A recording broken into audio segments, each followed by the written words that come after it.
ప్రియమైన దేవుని బిడ్డలారా, ఆదివార శుభములు దేవుని నామములో మీకు తెలుపుతున్నాను. ప్రియులారా, ఈరోజు మరియు విశ్రాంతి దినం కాబట్టి మరియు మనమందరము విశ్రాంతి తీసుకుంటకు దేవుడు మనకు దయచేసినందుకు దేవాతి దేవునికి ముందుగా కృతజ్ఞతాస్తుతులు చెల్లించి మరి వాక్య భాగాన్ని చదువుకొని మరి అందరము మరి బిడ్డలు మీ ప్రియులతో కుటుంబాలతో కలిసి మీ యొక్క సంఘాలకు వెళ్ళాలని దేవుని నామంలో మిమ్మల్ని ప్రార్థిస్తున్నాను. ఈరోజు మనకు ఏర్పాటు చేయబడిన వాక్య భాగము ఏమిటంటే మత్తయి సువార్త 11వ అధ్యాయము 28వ వచనము ఈ విధంగా చెప్తుంది.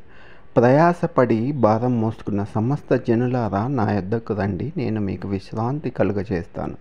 చూడండి ప్రియులారా, ఈ యొక్క వాక్యము ఎంత సున్నితమైనదో మరియు దేవుడు యేసు ప్రభువు మనల్ని సరిదిద్దుకోవటానికి లేదా తగినంత బలంగా ఉండండి అని చెప్పలేదు, కానీ కేవలము మీరు నా దగ్గరికి రండి, మనమందరం కలిసి భారాలను మోస్తానని చెప్తున్నాడు. భవిష్యత్తు గురించి చింతలు కానీ, పని ఒత్తిళ్ళు కానీ, కుటుంబ ఆందోళన కానీ ఏమీ లేకుండా ఈ వచనం మనకు విశ్రాంతిని ఇవ్వటానికి గుర్తు చేస్తుంది. ఆయన సేవలో మనము ముందుకు సాగటానికి గుర్తు చేస్తుంది. మనం యేసు యొద్దకు వచ్చినప్పుడు మన భారాన్ని ఆయన శాంతి కోసము మార్చుకుంటాం. కాబట్టి మన అలసటను ఆయన పాదాల యొద్ద వచ్చుతాము. దానికి ప్రతిగా ఈరోజు మనకు ఆయన బలాన్ని రేపటి కోసము ఆశను ఇస్తాడు. కాబట్టి ఈరోజు ఆదివార సమయంలో మనము లోతైన విశ్వాసంతో ముందుకు సాగుదాం. మీ ఆత్మ ఆయన సన్నిధిలో విశ్రాంతి తీసుకునండి.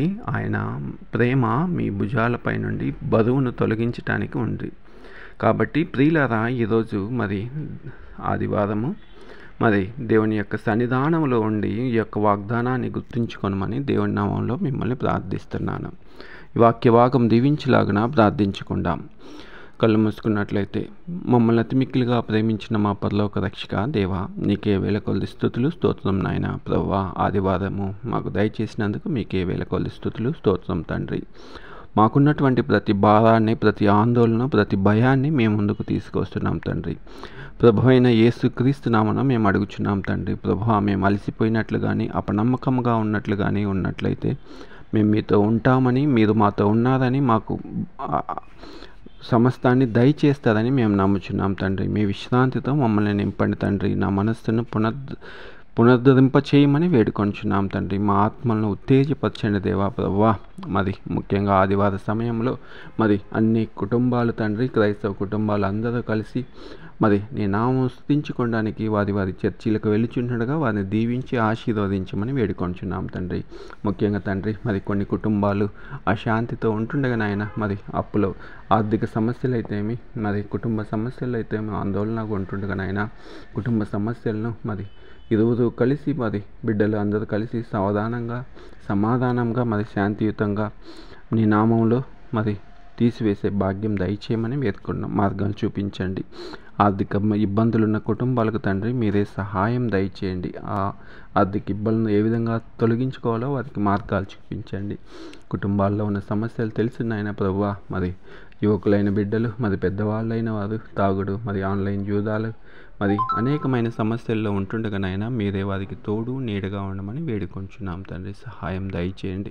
అటువంటి బిడ్డలను ఎత్తి పట్టుకొనమని వేడుకొంచున్నాం తండ్రి. వారికి మంచి మనసును దయచేసి నీ సన్నిధానంలో మరి ఈరోజు నైనా వచ్చే భాగ్యం దయచేయమని వేడుకొంచున్నాం తండ్రి. అదేవిధంగా నైనా ఇంకను అనేక సమస్యల్లో మేము ఉంటుండగా తండ్రి మీరే సహాయం దయచేయండి తండ్రి. మరి ఐటీ ఉద్యోగాలు కోల్పోయిన బిడ్డలు తండ్రి, ఉద్యోగాల కోసం ప్రయత్నిస్తుండగా తండ్రి, ఉద్యోగాల కోసం మిమ్మల్ని అడుగుచుండగా తండ్రి మీరే మార్గం చూపించమని వేడుకొంచున్నాం. అదేవిధంగా నాయన, మరి హాస్పిటల్లో ఉన్న బిడ్డలను అయితేమి, పెద్దవారు మరి వృద్ధాప్యంలో ఉంటుండగా తండ్రి వారిని కాపాడమని వేడుకొంచున్నాం తండ్రి. వారి ఆయుష్ని మీ పొడిగించమని ప్రార్థిస్తున్నాం తండ్రి. అదేవిధంగా తండ్రి ఇంకా అనేక సమస్యల్లో ఉంటుండగా తండ్రి మీరే సహాయం దయచేస్తారని నమ్ముచున్నాం తండ్రి. ఈ ఆదివారపు ఉదయకాలపు దీవెనలతో మమ్మల్ని నింపి తండ్రి, మరి సాయంకాలం నీ సన్నిధానంలో చేరి స్తుతించుకునే భాగ్యం కలుగు చేస్తారని తిరిగి రానున్న యేసుక్రీస్తు నామమున అతి వినయంగా ప్రార్థించి వేడుకొంచున్నాం తండ్రి. ఆమెన్. ప్రియులారా, ఈ ఆదివారము మనకు దేవుడిచ్చినందుకు దేవాతి దేవునికి వందనాలు తెలుపుతూ మీరందరూ కుటుంబాలుగా కలిసి మీ యొక్క సంఘాలకు, చర్చిలకు వెళ్ళవాలని దేవుని నామంలో ప్రార్థిస్తున్నాం. మా ఛానల్ని సబ్స్క్రైబ్ చేసుకొని మమ్మల్ని ఎంకరేజ్ చేయమని దేవుడి నామంలో మిమ్మల్ని ప్రార్థిస్తున్నాం. దేవుడు మిమ్మల్ని దీవించునుగాక. ఆమెన్.